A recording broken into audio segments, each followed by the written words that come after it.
ይስጥልኝ ታራሚዎች ማለት የተማሪዎች፣ እኔ ኢንስፔክተር ቲቸር ጸጥ አድርጋቸው እባላለሁ። ለቀጣዮቹ 6 ወራት ማትስ አስተማሪያችሁ እኔ ስሆን እነዚህን ኤክስ እና ዋይ የተባሉ ሁለት ግለሰቦች ከገቡበት ገብተን አድነን ይዘን ለህግ እናቀርባለን። ማን ነው ያለው?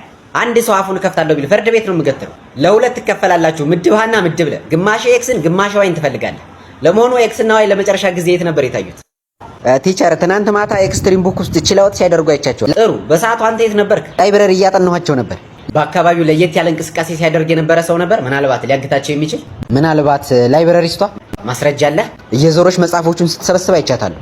አሁኑኑ በቁጥጥር ስር ውሏት። ኧረ ስለ መድኃኒዓለም ቲቸር አመረርክ እንዴ? ኧረ ከቀልብኩ ይቅርታ በእናታችሁ። በቃ በመሀል የፖሊስነት መንፈስ ይነሳብኛል። ካልሆነ ወይ ጸበል ነገር ምን አልካታ? አይ እዚሁ ነው ለመደፋፈር። ነገውኑ ጣቢያ ምስክር ይዘህ ማለት የቢሮ ወላጅ ይዘህ እንድትመጣ። ኢንስፔክተር ይቅርታ፣ መጀመሪያ ፖሊስ ጣቢያ መልቀቂያ ብታስገባ ባይ ነኝ። ልብህ እኮ አሁንም እዛው ነው ያለው። ዝም በል አንተ። ለመሆኑ የተሰጠህን ተልኮ ፈጽመሃል? የምን ተልኮ? የቤት ስራ ሰርተሃል ወይ? አትስ ደብተሬን ሰርቀውኝ አልሰራሁም። እንደውም ይፈተሽልኝ። ይቻላል። ከፍርድ ቤት የፍተሻ ፈቃድ አለ? ኧረ ተው ቲቸር ተው። ቆይ በግድ ነው እንዲያባረሩ ከፖሊስ ጣቢያ?